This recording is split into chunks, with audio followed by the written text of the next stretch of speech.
7 o'clock? She's on. Okay. Good evening, everyone. Thank you for joining us for this Meet the Candidates night for our candidates for the June 14th election for the MSAD 51 School Board.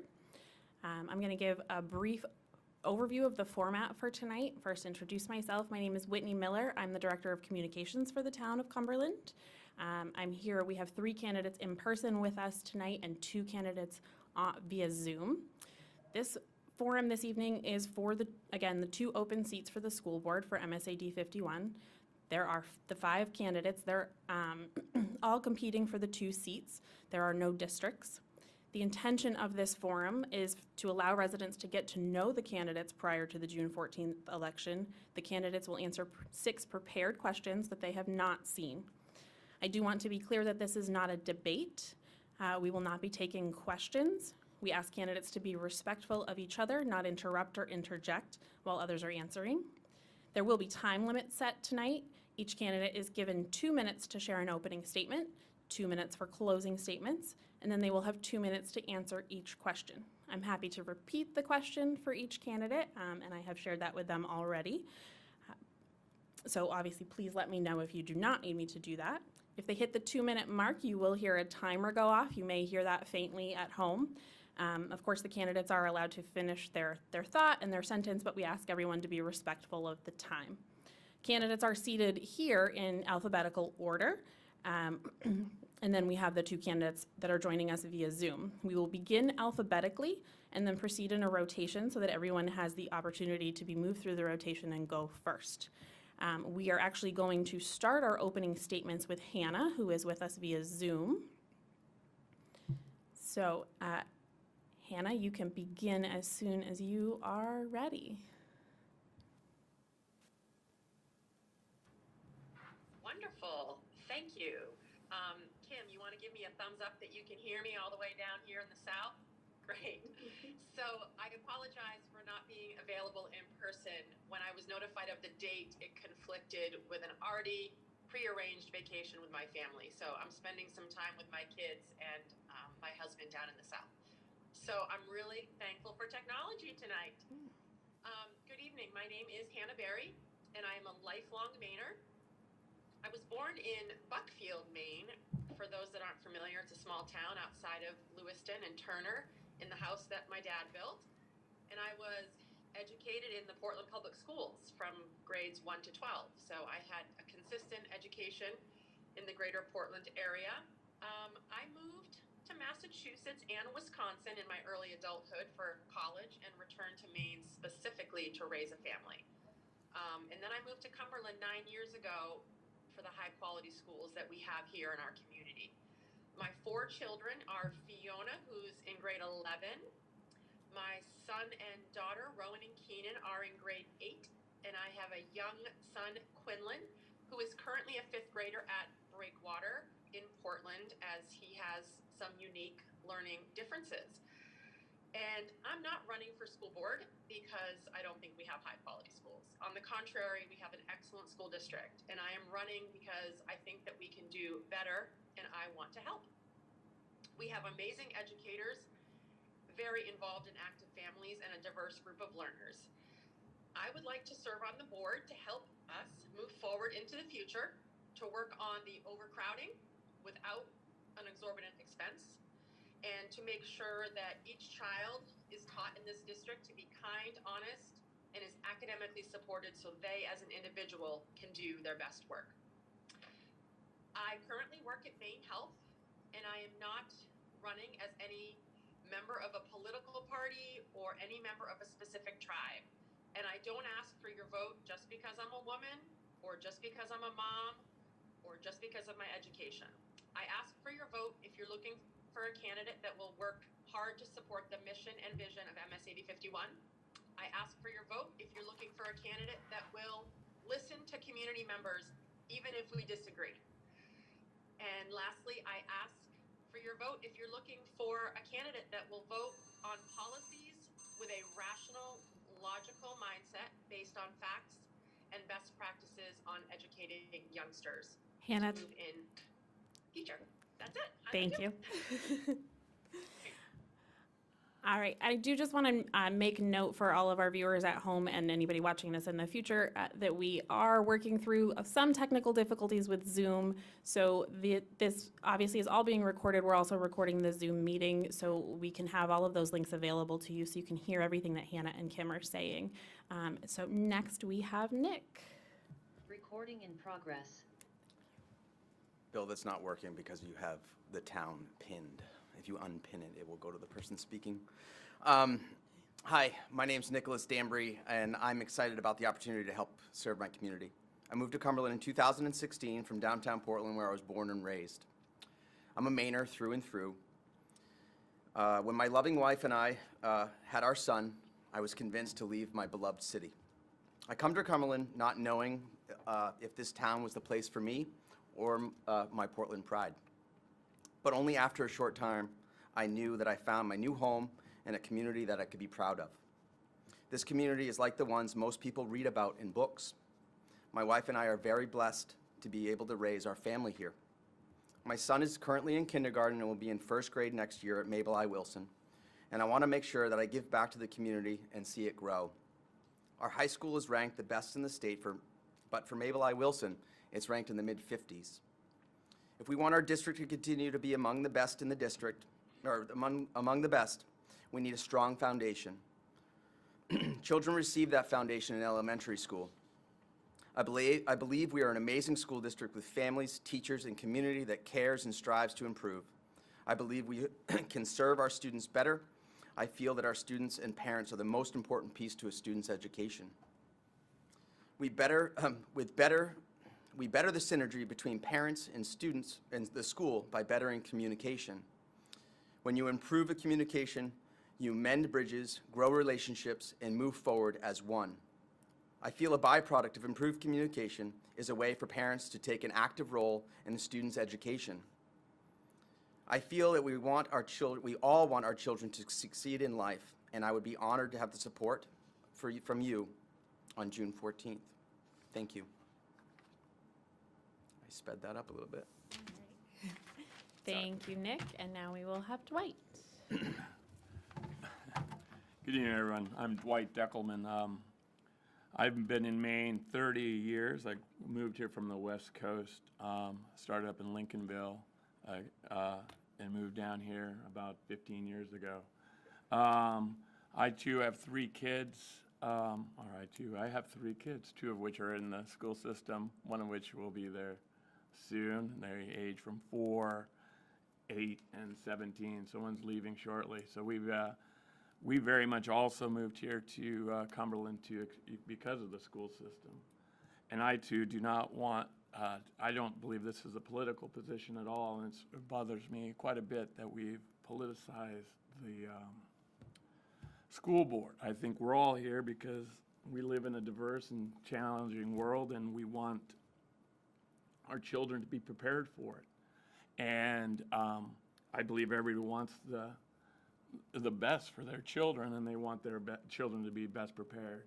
So I also, a little bit of my work experience has been in the nonprofit world. I've served on boards. I ran an educational program for underserved youth on the Schooner Roseway, where I was the captain. So I think I bring a unique perspective to the board. I'm eager to work with the other board members. I do not believe I probably have all the answers or any of the answers, but I'm willing to learn. And my number 1 priority is the school and the best education that we can provide. I'm used to yelling at people I back up. Anyway, well, thank you very much. I am very honored to have the privilege to do this.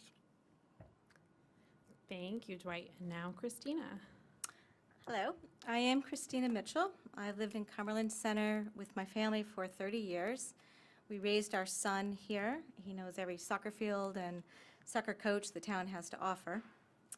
My son, he's a new adult. He just turned 25 this week. He just graduated from graduate school this week, and so we think he is launched this week, I think. I am a teacher. I have taught for 34 years in public schools in Maine, in Wiscasset, Windham, and Portland. I have taught English and social studies in middle schools and high schools. I have a degree from Bowdoin and a Master's of Art in Teaching Social Studies from Brown University. Though most of the years I have taught, I have been teaching English language learners. They are non-natives who are learning English, refugees and immigrants. Most recently, I've been teaching English language learners at University of Southern Maine, and I've come to learn that these groups that I teach English to, they're not just learning a language. They come from so many different countries and cultures, cities. They are learning how to appreciate each other. They're a little microcosm of everything is different, everything is new. So it is not just language that we have to teach them. In Cumberland in recent years, I joined the Parks and Rec Board and the Bicentennial Committee. I'm also part of the Cumberland Historical Society, in particular the Scholarship Essay Chair. I focus on my experience as a teacher mainly because I feel a healthy student-teacher bond is a priority. Teachers and students need to feel safe from bullying, a virus, harassment, whatever it is. All students need to feel that they are treated fairly, and a community, I believe, that hears every voice and sees everyone succeeds. Thank you for listening. Thank you, Christina. And now we have Kimberly. Good evening, everyone. Like Hannah, I am zooming in from the south. I am in North Carolina, where my daughter, Greeley class of 17, just got her master's degree in education. And it seems so fitting because she knew she wanted to be a teacher starting in middle school. The teachers at Greeley have just been phenomenal and were role models for her and helped her tap into her strengths and her gifts and discover who she is. And she's wanted to be a teacher ever since, and today she got her master's in that. So I feel like there's kind of a nice symmetry to this. I do have 3 other kids. Kelly is class of 2014.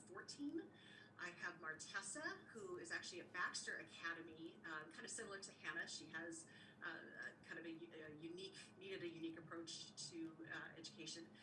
And then my son Archer is in 8th grade. We moved here to Maine from California in 1998, just after the ice storm. And we've been in Cumberland ever since.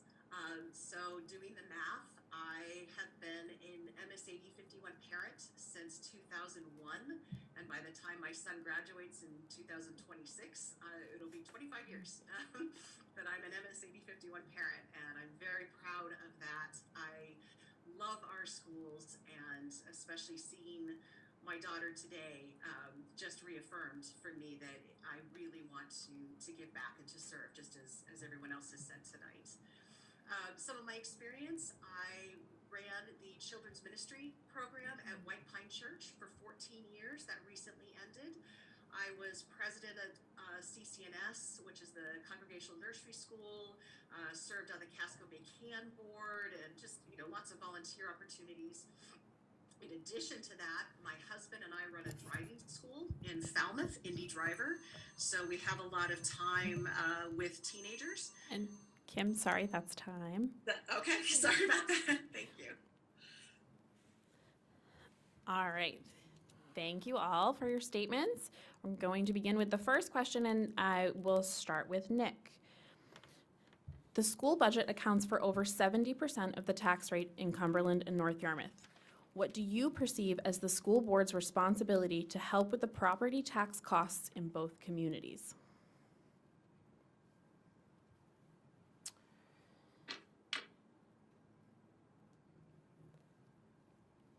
Good question. I've been thinking long and hard about that as I watch our taxes increase and grow. And one of the segments of our community that I really think we need to think about are the people that came before us. So, those folks laid the groundwork for our #1 schools, systems, our wonderful community that people want to move into, and we need to make sure that they're able to stay here. And we do that by keeping our taxes low. Those people are on fixed incomes, not all, but some are in fixed incomes, and we really want them as members of our community because they are a vital part to our community. So, watching the school budget, making sure that the school budget is in line to keep our taxes down is very, very important to me. As well as I think our budget needs to mirror or parallel what we find important in our school systems and spend money where we think it would benefit our students the most. And I think that's it. Thank you. Dwight, would you like me to repeat the question? Yes, please. Okay. The school budget accounts for over 70% of the tax rate in Cumberland and North Yarmouth. What do you perceive as the school board's responsibility to help with the property tax costs in both communities? That's I echo Tim on that one. That's a good question. In a sense, I would almost argue that, I mean, I'm well aware of the taxes in Cumberland. I will say that funding schools is one of my preferred places for my tax dollars to go. So I don't know enough about how the school board is responsible for the tax.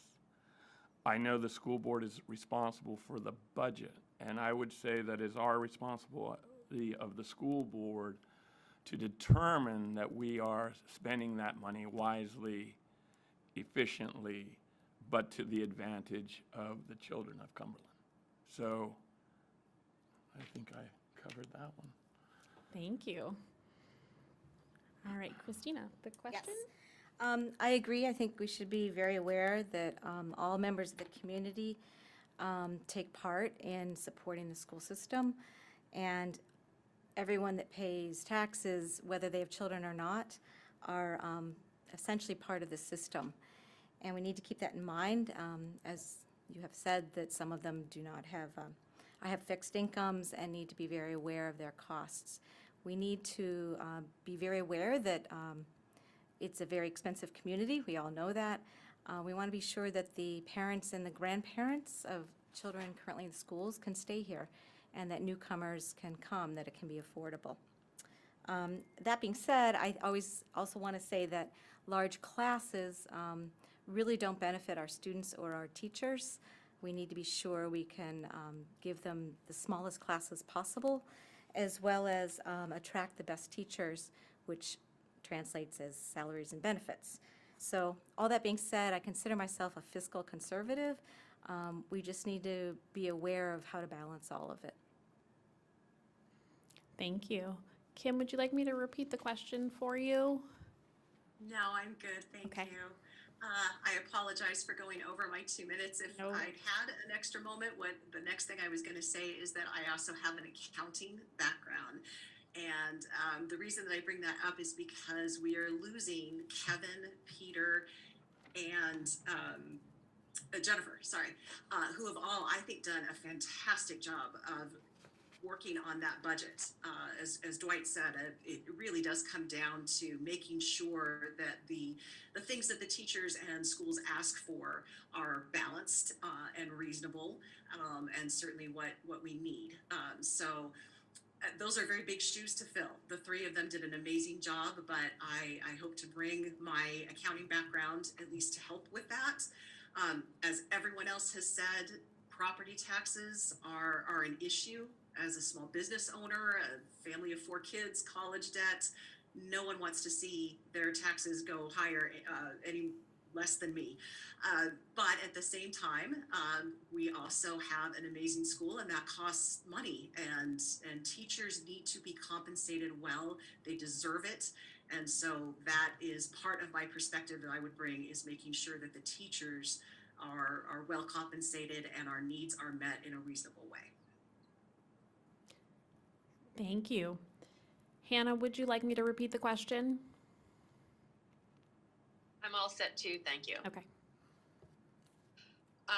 Wonderful. So I agree with a little bit of what everyone said tonight. I want to focus primarily on a couple key facts, though. My perspective, similar to Nick's, was that I believe we serve the entire community. The school board is here to not just support the students, but also the community, because they are the children of grandparents and families. They are the neighbors of all the residents of the community. So I think it's important that we keep that school budget as tight as possible. And I agree that Kevin and Jen and the others have done a good job with that over the years. But as much as we can, I do like to stretch every dollar. I stayed home for 15 years with my children, even though both my husband and I had professional careers before the first was born. And my husband worked hard, being the first person in his family to go to college, and we supported the kids and we made it work, because I am very good at a budget as well, and stretching the money and making sure that what we're spending money on is in line with our mission and our values. And it needs to go to places where it's going to have the best impact on all of the learners in our district. It's important that we keep those taxes low, but we all know the exorbitant cost right now of labor. I work in human resources. That is what I got my degree in education in, and it is challenging right now from a staffing perspective. But there's a lot that I know we can do to recruit and retain some of the best talent that there is in the state of Maine. And we are a premier district with some of the best schools, and people want to work here. But we do need to offer them a great working environment, and we need them to feel engaged. Engagement is what makes people stay. They Sorry, feel Hannah, connected. that's time. So, in conclusion, I think keeping that budget low and making sure that we have the resources to keep our schools plugging along. Thanks. Thank you. All right, so the next question is going to start with Dwight. The last 2 years have pushed, the last 2 years have pushed schools to utilize technology in new and innovative ways. How do you see remote learning and other new technologies impacting education in the future? I mean, that's an interesting question. I think it has a broad range. I mean, you bring up technology. Technology is the future. I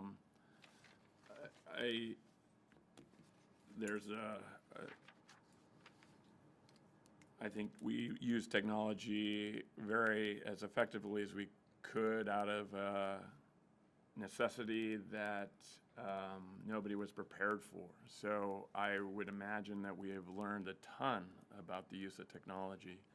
And I think as a board member, I would rely on the school to tell me what they thought was best, what the superintendent thought, what the teachers thought, what was the most effective way to get information out. If there were parents who felt that their child couldn't be in school for a variety of reasons that they may have, and that homeschooling through technology was effective, if there's a way to do it, I think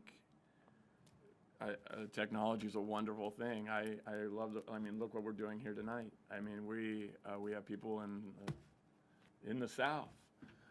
So I don't know, I would embrace that technology, and I would trust the teachers. I believe that in school is the best place for kids. I think there's a lot of socialization that goes on and is almost more important than the academics at some point. So I would never be encouraging not having our kids in school. We have, I think, a diverse community, and we need to serve the needs of our community. Thank you. Christina, do you need the question repeated? No, I'm good, thanks.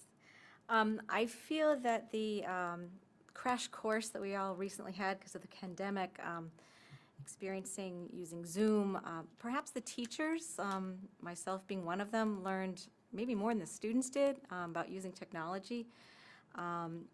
It was certainly a challenge. I think that everybody met the challenge. Myself teaching English, a language, to adults at the time who were learning English, and I really hadn't focused on words like mouse and click.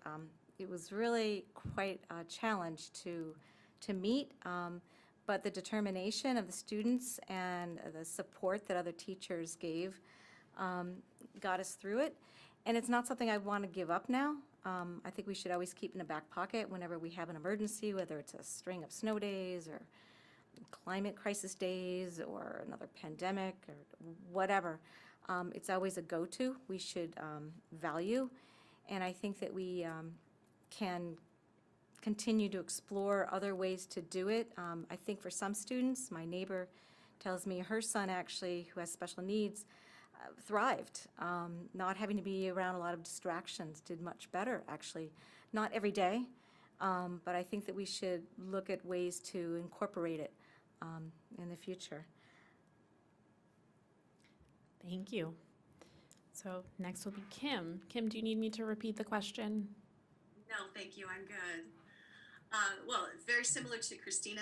We had to learn to adapt with our driving school. The behind the wheel part is still in person, but we are still using Zoom for our classroom hours. And while, of course, there are downsides to it, it just opens up so many possibilities and opportunities. And I think now that we are out of crisis mode, it's really important to go back. Absolutely, the teachers have to be the primary voice in this, but to go back and say, okay, what worked, what didn't? What can we leverage here? How can we use the live streaming, whatever it is, as an opportunity for kids who maybe have trouble being in a classroom or just need maybe one day at home? Whatever we can do. I think there's a lot of opportunities, but it's really important to go back and discuss and share ideas and experiences. I also think it's been a great opportunity for teachers to help kids understand how to be media mature. So it's really a chance for teachers to kind of check in with kids and say, okay, you're on a computer. How can we make sure that you're being healthy and that you're looking at the right websites, whatever it is that's age appropriate. But I see everything as an opportunity. And while I hope we don't ever have to go back to full remote school, I think there are a lot of ways that we can use this for good. Thank you. Hannah, would you like me to repeat the question? Yes, please, especially the second part. Yeah. The last 2 years have pushed schools to utilize technology in new and innovative ways. How do you see remote learning and other new technologies impacting education in the future? Okay. So I will try to stay on target with the time and looking into the future. But before I go there, I need to say one thing about the past, and that is that I do not agree with some of what was said tonight. I am not in favor of remote learning as a requirement. I do believe that remote access is wonderful for things like perhaps a driver's ed class or a meeting you can't be at, but as a replacement for the public institution of education, it was a failure on a lot of levels. There may be a child here and there who did well, but by and large, it did not help most children succeed in either social ways or academic ways. I never agreed with many of our COVID policies, and that was probably no surprise. I spoke regularly at many meetings over the last couple of years. Technology has a place in our world, of course it does, but not for a 5-year-old. My youngest was 3 when the pandemic hit, and we all but dropped out because he couldn't even look at the laptop. That's not the way he learns. He's busy, he's active, he's hands-on. And even though he may have special learning needs, one might argue that all 3rd graders should be active and hands-on. It's how they it's how they view the world. I'm also a firm believer in snow days. Porter probably knows that. Every snow day that was red, my kids were adamantly opposed as well. Kids need respite. Kids need to play when it snows. And I think being constantly tied to technology was quite harmful, not just to some kids, but to many kids. They need to be experiencing life in person with people, with their families, with their friends and neighbors, and being cooped up in their houses, wired all day for school, getting emails from teachers while you're on vacation. Apologies, Hannah, that's time. It can be overwhelming. So you can tell I'm passionate about this one. In conclusion, I definitely think technology has its place, but wiring kids full-time in the future is not a good move. Thanks. Thank you. Nick, do you need me to repeat the question? Yes, please. Okay. The last 2 years have pushed schools to utilize technology in new and innovative ways. How do you see remote learning and other new technologies impacting education in the future?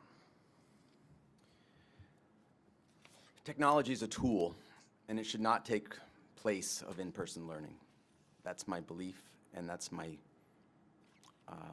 feeling.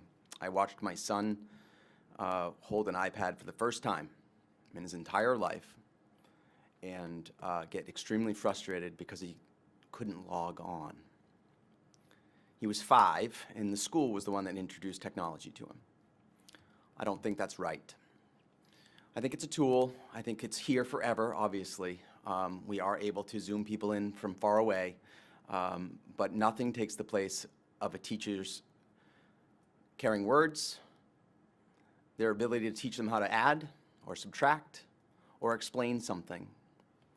I also advocate for a lot more outside time. When I hear my son come home on a rainy day and he doesn't even get to go outside because it rained, it breaks my heart. We're not going to melt. Let's put a rain jacket on. There are studies out there that show that the younger they are, the more time they should spend outside.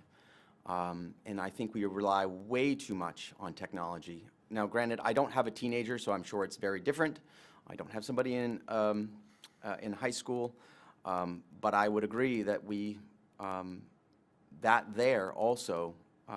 technology should not replace the teacher, or in-person learning, I should say.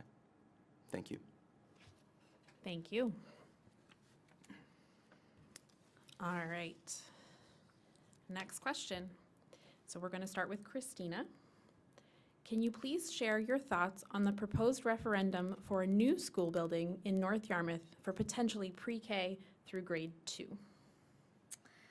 I think the referendum, they have landed on a good site. I like the location myself. It's nested in North Yarmouth. It's not on the edges of North Yarmouth or Cumberland, so everyone will be able to get to it, especially if it's the youngest kids. I'm always concerned when students are on buses, especially the youngest ones, for too long. So that will be great. I think it's a good plan because I think large classrooms are the worst thing for students and teachers. The smaller, the better. And if it's getting too crowded in the classes in the schools that we have, we need to move some groups out so that everyone has room and has room outside to play, and there's more comfort where the students are. So I support it. I think it's a great idea. Again, we need to watch the costs of that very carefully. There's always a balancing, but I think that it can be achieved. Thank you. Kim, would you like me to repeat the question? No, thank you. Okay. I'm all set. I think like most town people in Cumberland and North Yarmouth, I was not thrilled when I heard that we do have to build a new school. Of course, no one wants to have to spend money. And at first, it was just very frustrating, wondering how we got to this point where we weren't forward thinking, or did we ask the wrong consultant? But the reality is that none of that matters anymore. What matters is what we do have and what we do need.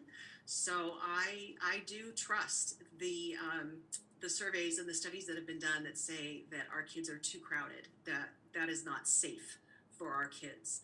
And so if the solution is to build a bigger school, then as a new school board member, I'm coming in not to try to stop that, but to help us transition through that, to really make sure, as all of you have said, that we're listening to the community, making sure that our communication is very strong, and that just to help people understand why this is needed and how we can do this in a way that will benefit our town, not just our kids, but our town.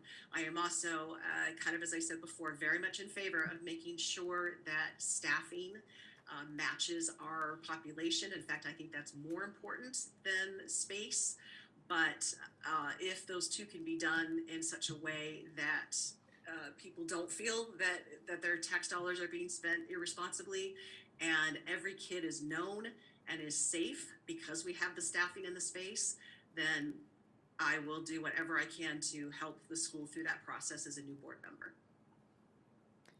Thank you. Hannah, would you like me to repeat the question? I'm all set, thank you. Okay. So as a resident of Cumberland, when I first moved here, it turns out that was around the time they were consolidating and closing some schools.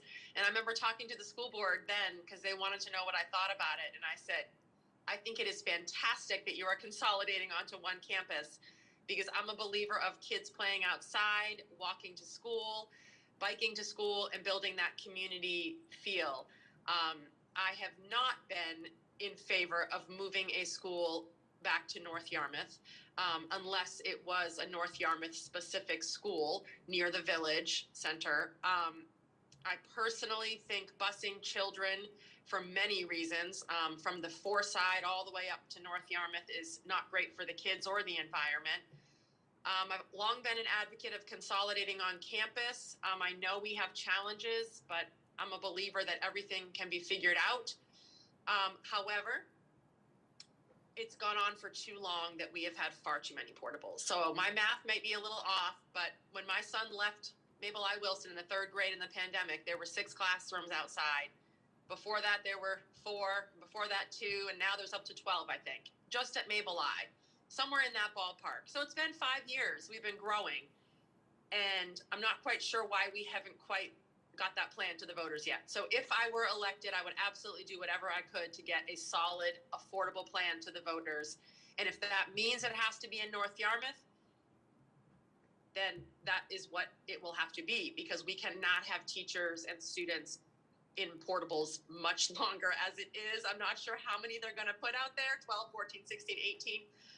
It seems like we're really growing a lot faster, and we need to keep up quick. And we also need to be forward thinking about making sure when the school is done and the ribbon is cut that it is not already overcrowded, because clearly this pandemic Hannah, has that's time. shaken. So people are moving here in droves, and we got to make room. Thank you. Thanks. Nick, would you like the question repeated? Can you please share your thoughts on the proposed referendum for a new school building in North Yarmouth for potentially pre-K through grade 2?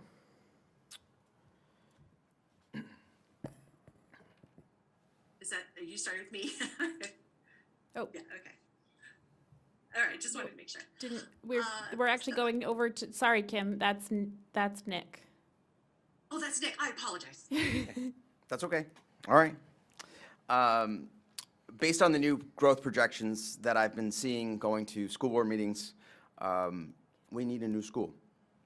And I support a new school in a way where we plan for the future growth of the population and even a potential reduction in population.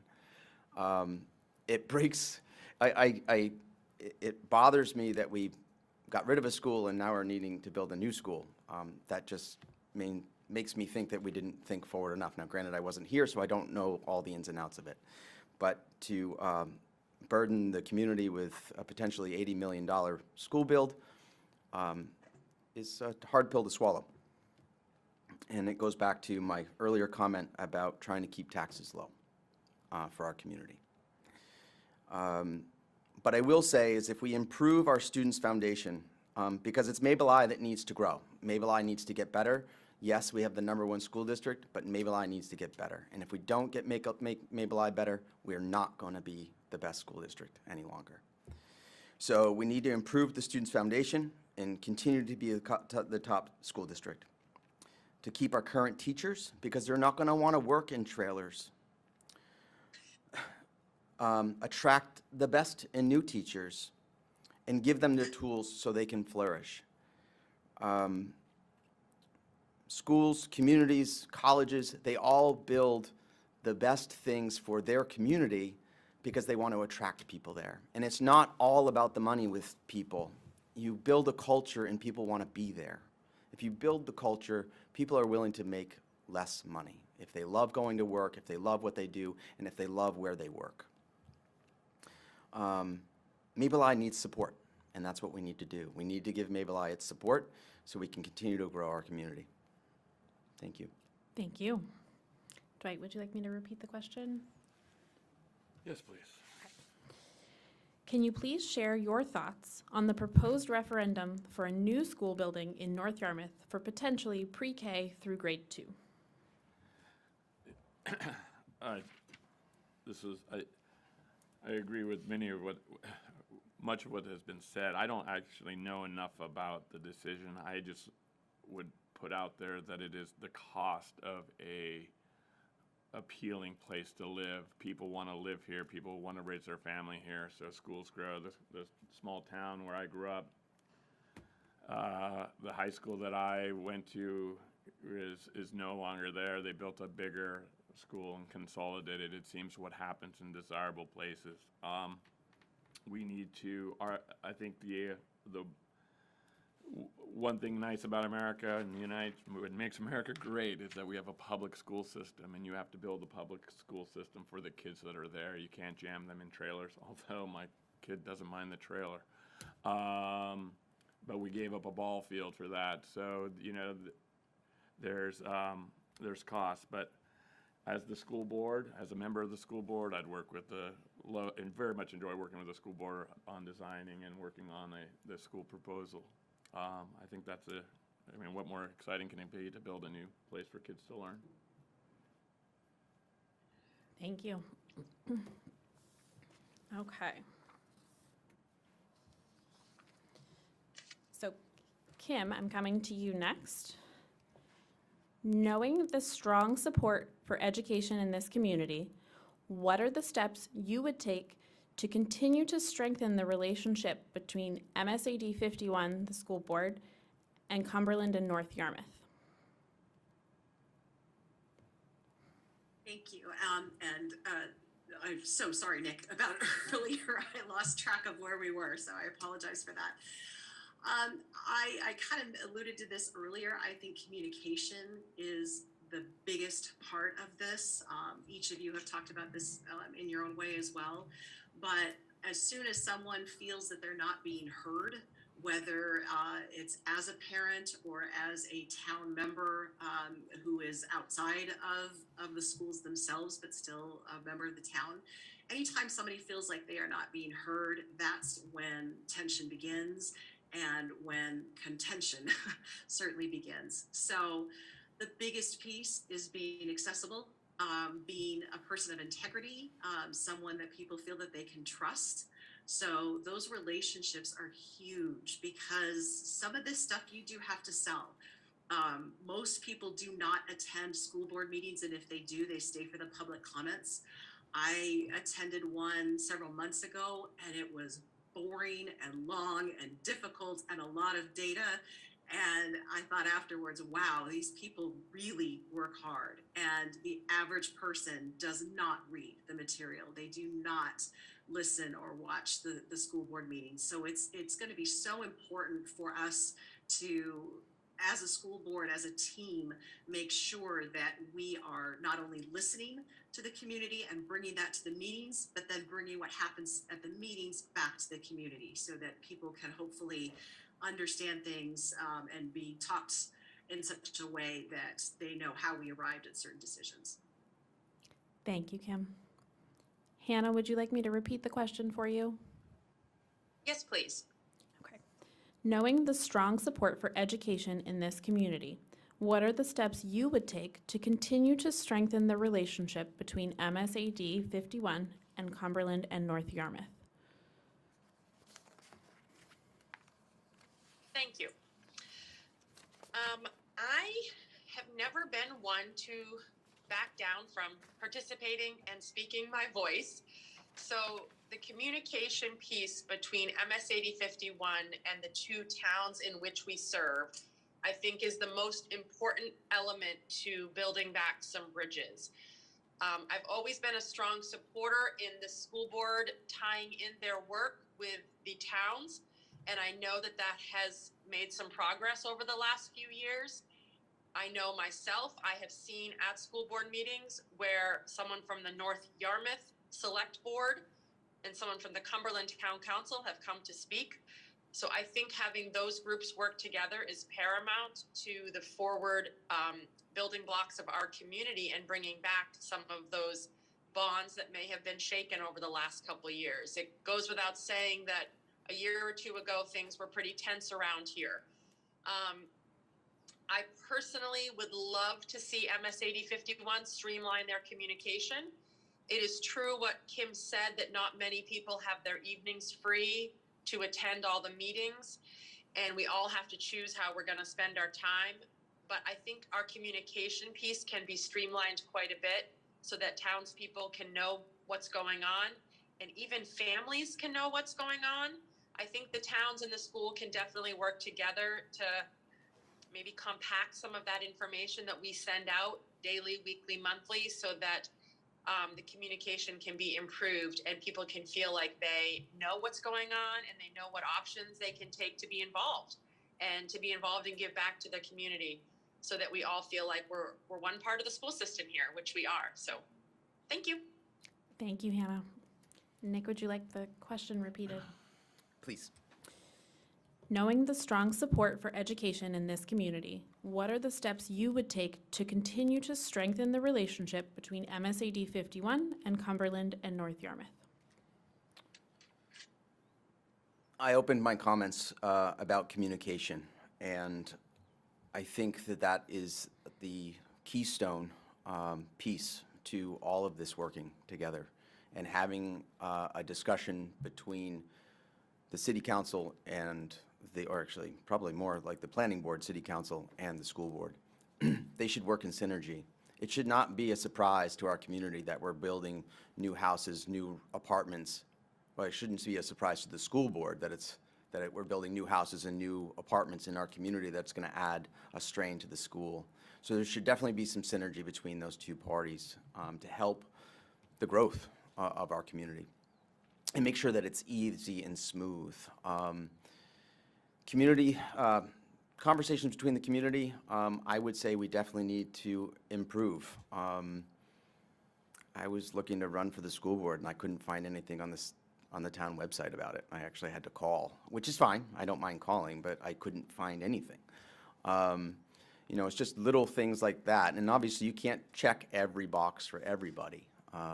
But to allow the community members to go and have communication or transparency in finding information that they want about their community and about their schools and be able to talk about it is a key piece to it all. So thank you. Thank you. Would you like me to repeat the question, Dwight? No, thank you. Okay. Thank you very much. It's an interesting question. It's for me, pardon me. I think of schools as being, our school is part of both our communities. They're distinct communities. We say we're from Cumberland, they're North Yarmouth. I think everybody has their place. But the funny thing is, I think to the information out there, there's just a ton of information. I would say my ignorance on many subjects is due to not wanting to dig into that information due to the many things that you have going on and we all have going on. And we tend to cue in on issues that spark an interest. So those are the interests you focus on, and you forget that it surprised you because all of a sudden it's there. And population, nobody could have predicted what happened in the last 2 years, with any accuracy. The fact that what Maine's population is growing like mad in the first time in history, causing problems in school size. I think it's important for the school board to be as open and communicative as possible and work with, just providing the best school we possibly can. It's a tough question because I don't really think of any difference between our communities. We're Mainers, we live here, our kids go to the same place. I don't think there's an angst. I think things take us by surprise because we are busy. Before I came here, I went to a tennis game, I went to baseball practice. I was picking up somebody else, and so we're all, to not know is, I think, normal. Thank you. Christina, would you like me to repeat the question? No, thank you. I think that in-person activities between the two communities, not necessarily just with the schools, would help a lot of relationships between the two communities. For instance, we have a lot of the fields at the schools, we have the pool. North Yarmouth, they have a beautiful new community center. There could be more activities, not just with the schools, but town. Perhaps we need to talk to the town council about having more joint activities between the two areas. I have recently noticed they have a new ice cream parlor in North Yarmouth that has gotten me to go to that area much more frequently. And I wonder if we combine in that way, do things that aren't just focused on the schools, even though they're school board, if we do things that aren't just focused, that are more family-oriented, things like that would smooth things over, such as they are.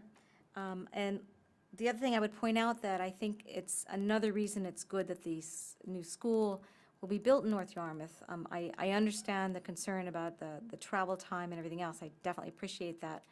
But I think having a school like we did once before in North Yarmouth, them having the new school in their community will make them feel more included in the whole joint community area. Thank you. All right. Hannah, this question is going to begin with you. Okay. Nationwide, school districts are facing complex issues like diversity, equity, and bullying. What do you see as the most pressing concern for MSAD 51, and how would you work to confront this issue?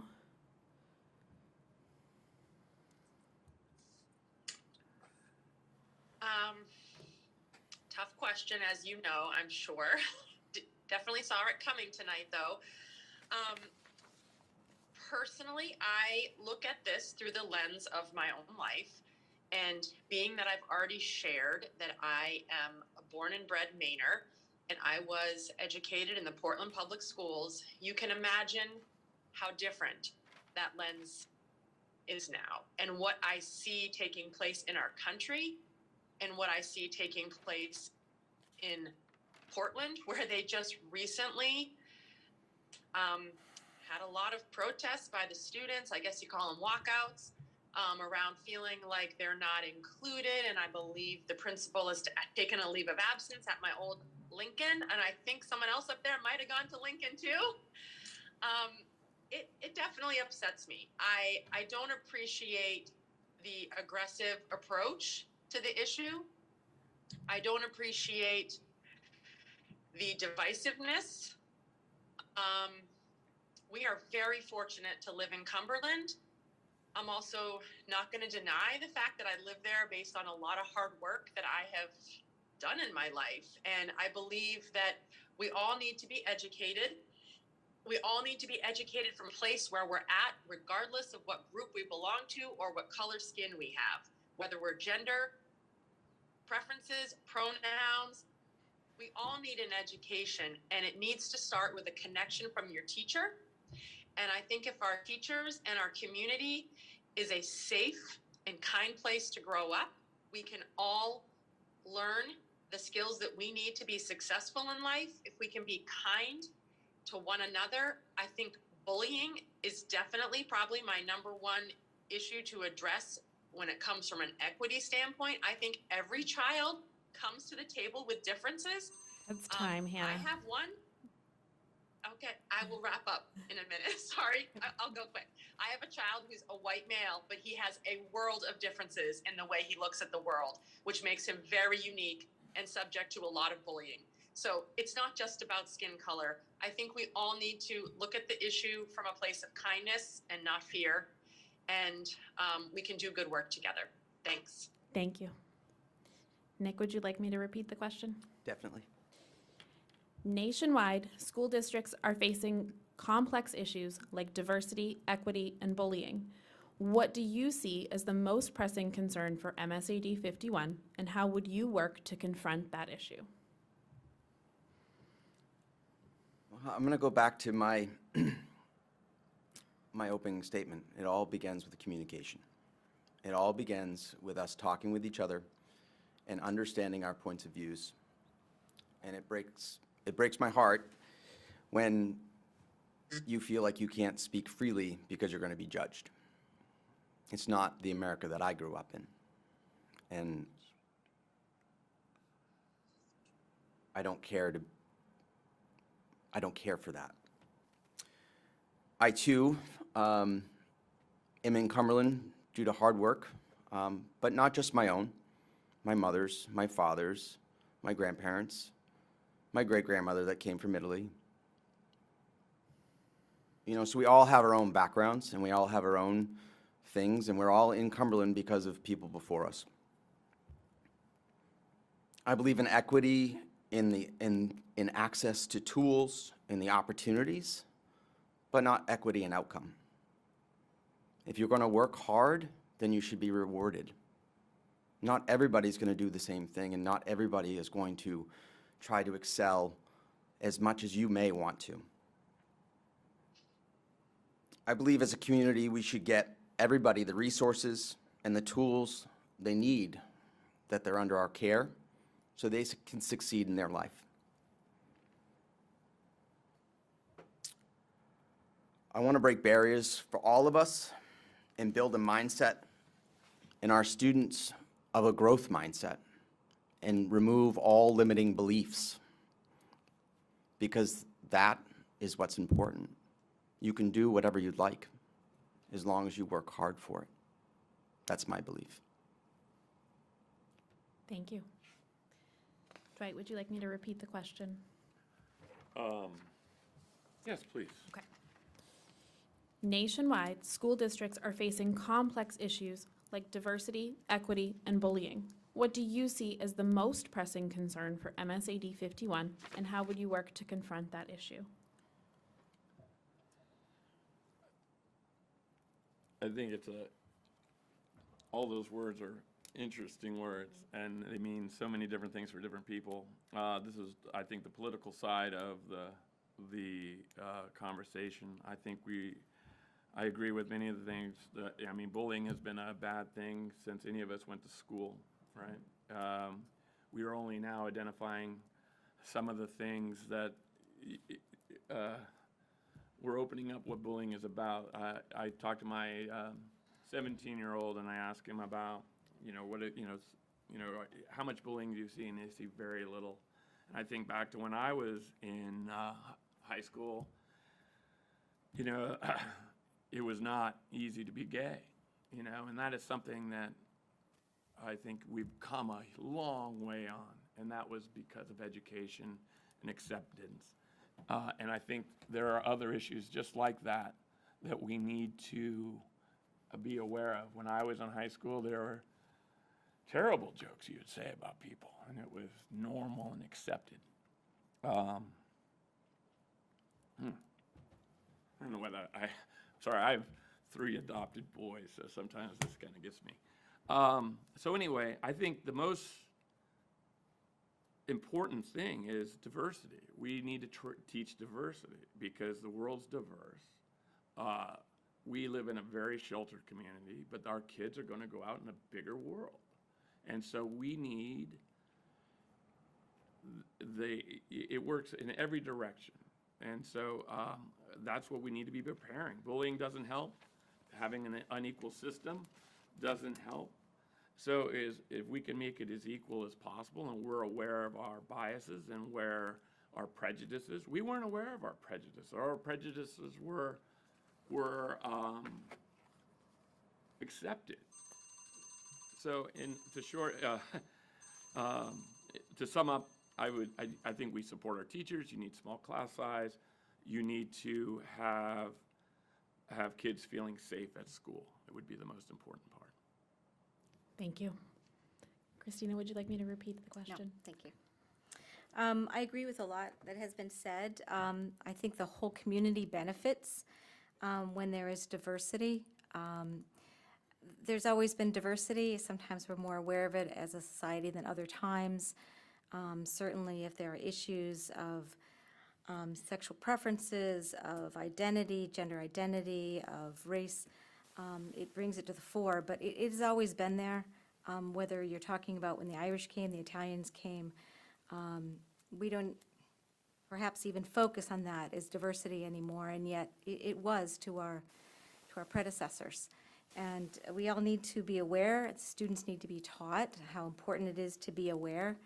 I think there's a lot of implicit bias that comes in communities that are very similar, and people don't they're not even aware of what they're thinking or doing and saying, and our students need to learn about that.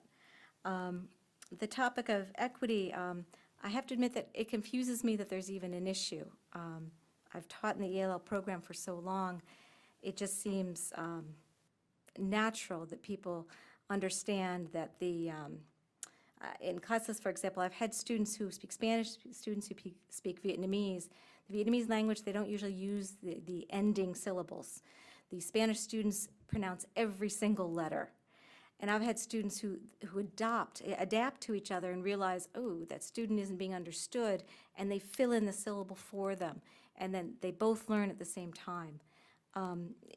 Americans have all experienced equity in the sense that, who hasn't had a brother pick you up so you can see over the fence to see the lion better? That's equity, so that the taller brother can see over the fence, the younger child can see over the fence.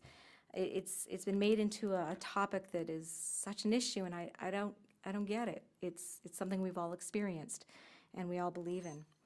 As for bullying, I feel that it just should be not tolerated as it was when we were younger. Thank you. Thank you. Kim, would you like me to repeat the question for you? No, thank you, I'm good. Okay.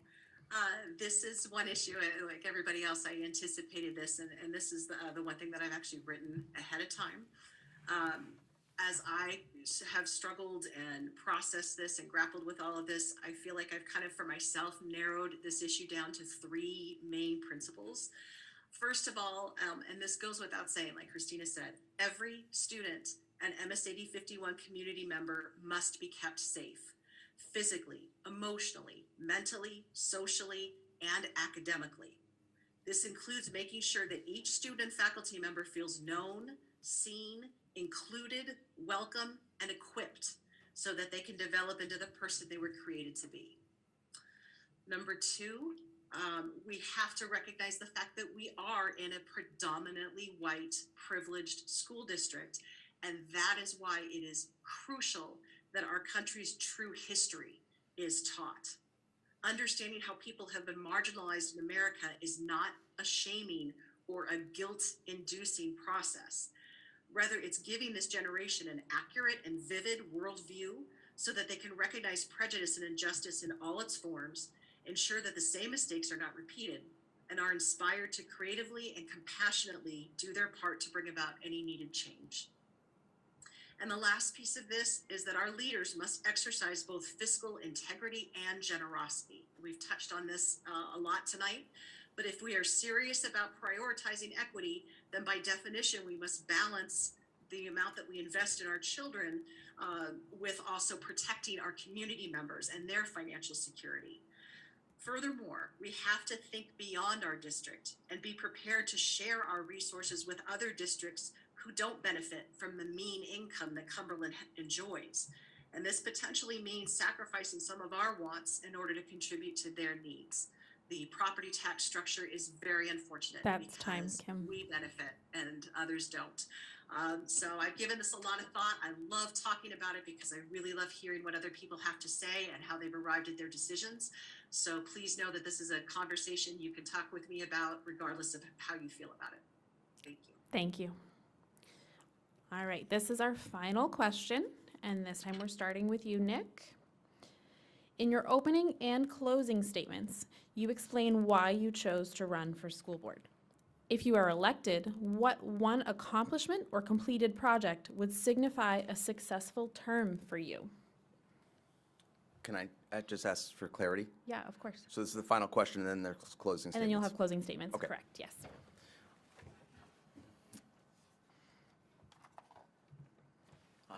A successful term. Well, we have 3 years to get things done. It's not a lot of time, but really for me, what I would say is laying the groundwork for Mabel I. Wilson to succeed and only grow and get better. We'll do that through, we're not going to probably get a school in 3 years, but maybe. We will do that through laying the groundwork for a new school. We'll do that by providing tools for Mabel I, more teachers, getting rid of the trailers, all of those things. So for me, that would be a success, is laying the groundwork for our community to continue to grow to be number one. Thank you. Dwight, would you like me to repeat the question? No, I got this one. Thank you. I very much enjoyed Kim's answer to the last question.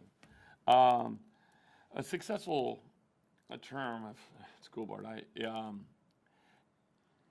I think, once again, I don't have an agenda going into the school board position. It would be one that I worked and brought the community together around the school, and then we came out with a common vision and felt that we were all building a better school together. And after that 3 years, when I could pass the hat and not go to those very long meetings, nobody was screaming at the school board. And we were producing kids that were going out into the world and being incredibly successful. So I don't know what it would look like at this point. It's a daunting thing to do. There's so much work to be done, but I would want to be part of that team. I want to think of the solutions, and I want to help push those solutions forward.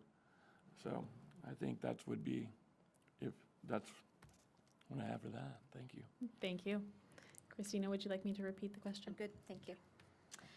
My goals would be specifically to have languages expanded in the curriculum, especially at the elementary school. I know that we start French, Spanish, and Latin at the middle school, but I think, like many countries in Europe, it's very valuable for us all to be speaking and be able to communicate in many different languages. And hand in hand with that, to increase, there's already exchanges that the high schools are doing with other cultures, other countries.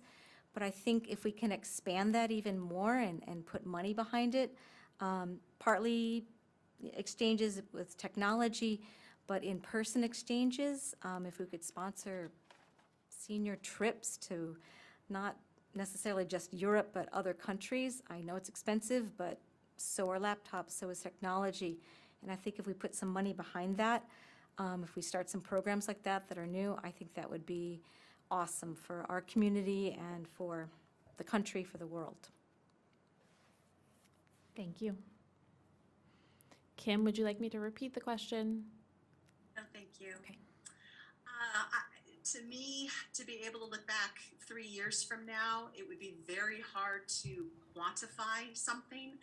Obviously, if something big came up, like another pandemic, just to be known as a school board member who did everything they could to address the immediate need, of course that would be it. But I think in a somewhat more vague sense, and forgive me for sounding a little bit cliche, but our community has a lot of healing to do. And if somehow in 3 years there is more trust in the school board and in our leadership, there is better communication, as we've all been saying, there is more involvement, perhaps tapping into our resources with our seniors in our community, getting them involved, working with our youngest kids, that is so mutually beneficial. Anything where the community feels, once again, proud of living in our town, isn't embarrassed of the things that have happened the last couple of years, and just in general, we learn how to talk to each other again. And I know, like I said, that sounds a little cliche, but I just hope that the overall climate and tone of our community in 3 years is very different, very much more the small town that we all moved to. And if I can play a part of that, I will consider that a huge win. Thank you. Hannah, would you like me to repeat the question? No, I'm okay, thank you.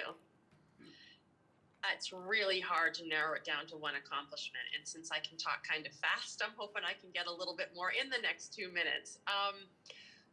But some of you may know, and I haven't mentioned it yet, but maybe those watching that weren't involved last year may not know that I ran last year as well, and I lost by a slim margin, and I'm going at it again. So a big accomplishment for me is just getting the courage to try again, knowing that I have a lot to offer and I really want to make a difference in our community. Personally, side note, I would be considering the next 3 years a success if one of my teenagers tells me that they had a great day and they love where they learn. They've lost that these last 2 years, and it's painful to see because they used to like it a lot better. So I think that probably speaks to the healing that Kim may have just mentioned. There was a lot that happened, and I want the teachers to feel supported and engaged in where they work so that they can do the quality work that I believe they can do in person to connect with their students. So I would love to be a part of that as well. Focusing on academics, I guess, might be the one point I'd like to make that I maybe haven't made clear yet tonight, which is that it's one of my top 3 reasons for running is that I want our district to focus on not just the traditional academics like math and science and English, but also making sure that we are including the arts and music in there and the hands-on. I know we have a great PATHS program. I would look at it as a huge success if I could bring some of that down to the younger grades so they can spend more time working outside, working with their hands. We have a huge shortage of employment opportunities, to fill the jobs in the trades. And if I could do anything to help build up that program at MS80 51, that would be another great success and accomplishment. So thank you. Thank you. All right, so we are going to move on to closing statements. Each candidate will be given 2 more minutes for their closing statement, and we are going to begin with you, Dwight. Excellent. Thank you, everybody, for putting this together and getting us all together on one night. I know it wasn't easy. I have lived in Cumberland for 11 years, and I've watched the school, and I've had kids in been part of the district. I look forward to really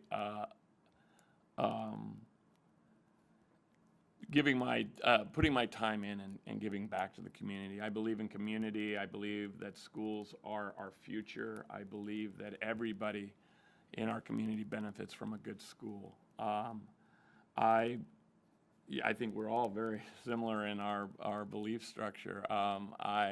We believe in kids, and we believe in kindness, and we want the schools to be safe.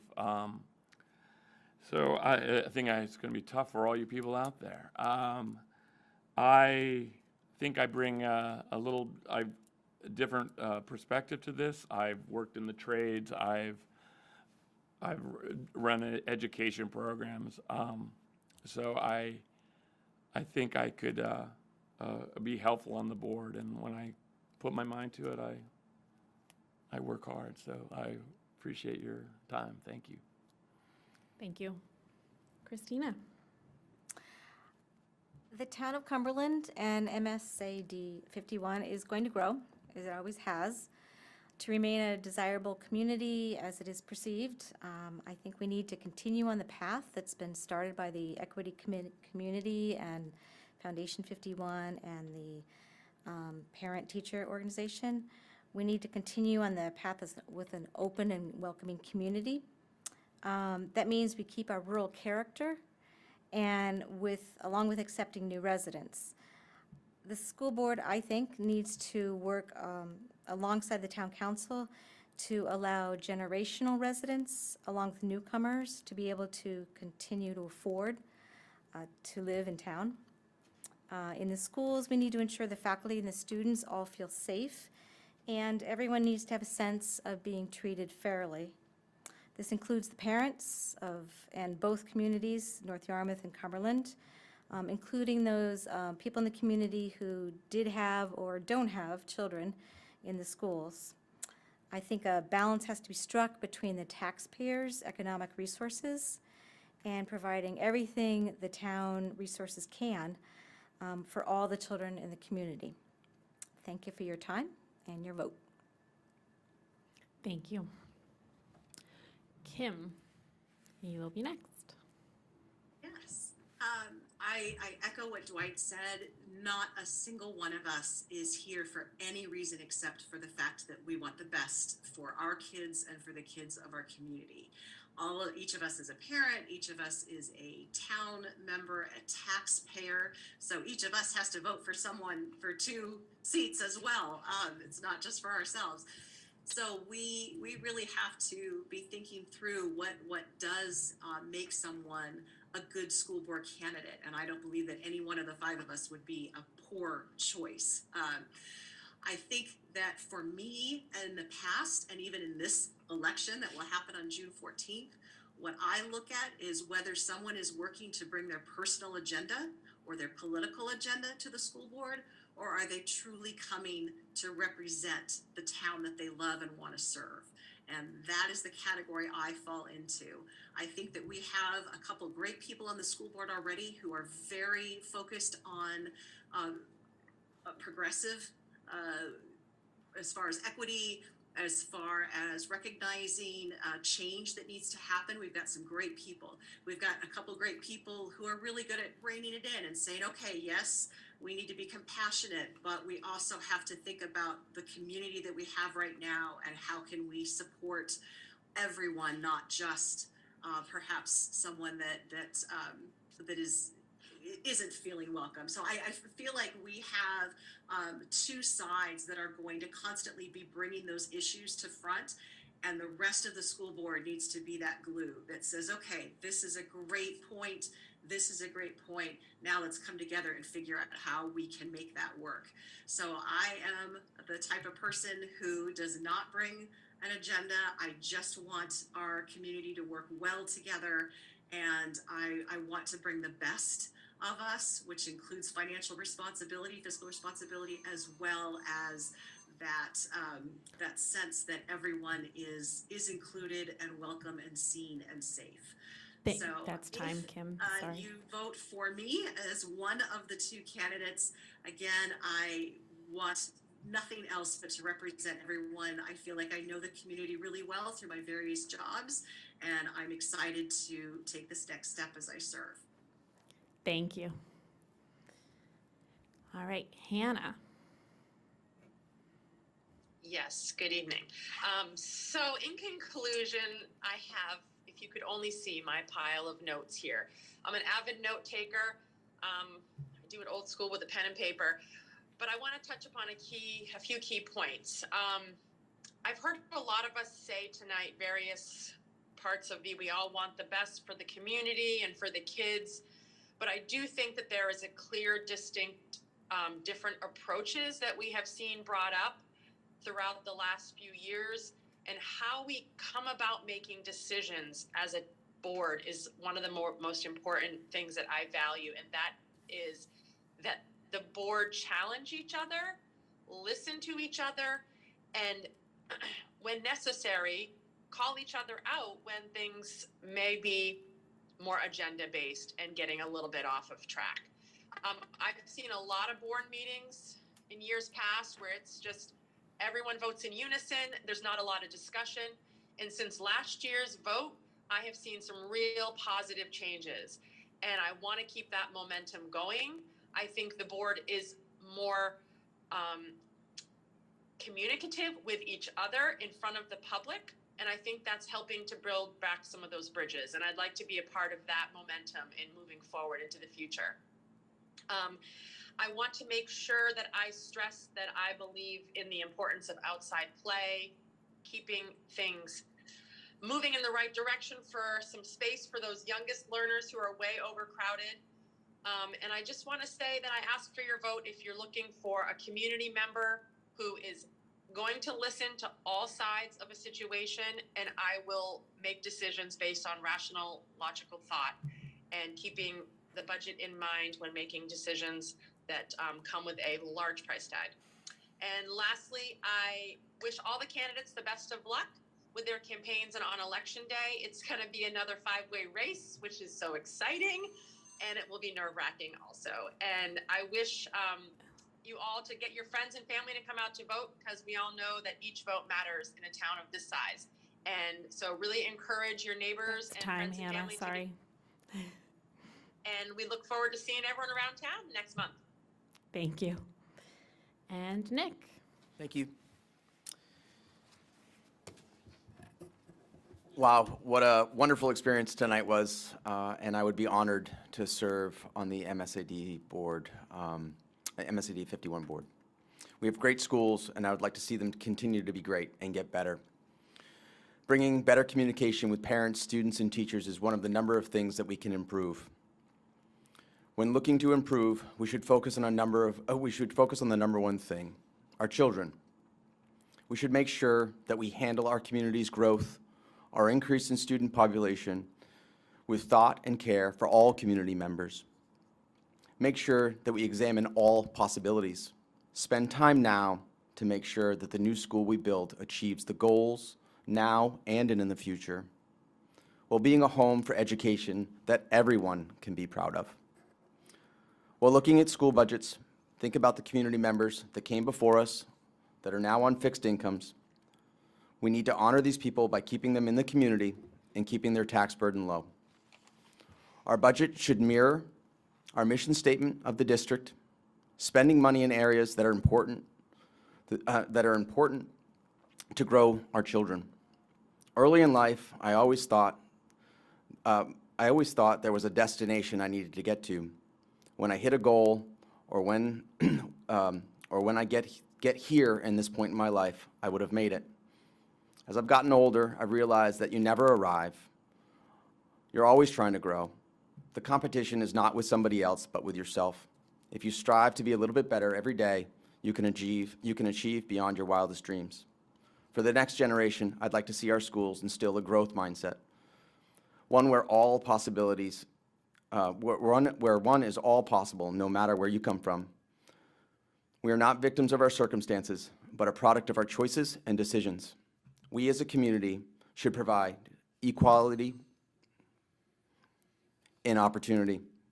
We are truly blessed to live in this great community that cares so much for our children, and we need to be balanced and tried and true with the new thoughts that push our kids to expand their thinking and not allow a limiting mindset.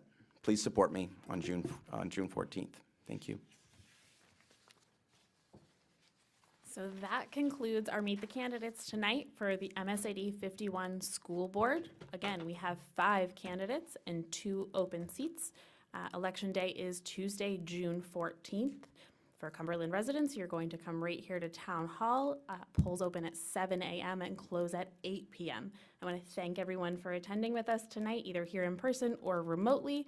Thank you for your thoughtful answers and responses. And we'll see you all on Election Day. Thank you. Thank you. Thank you. Good night. Thank you so much. Thank you.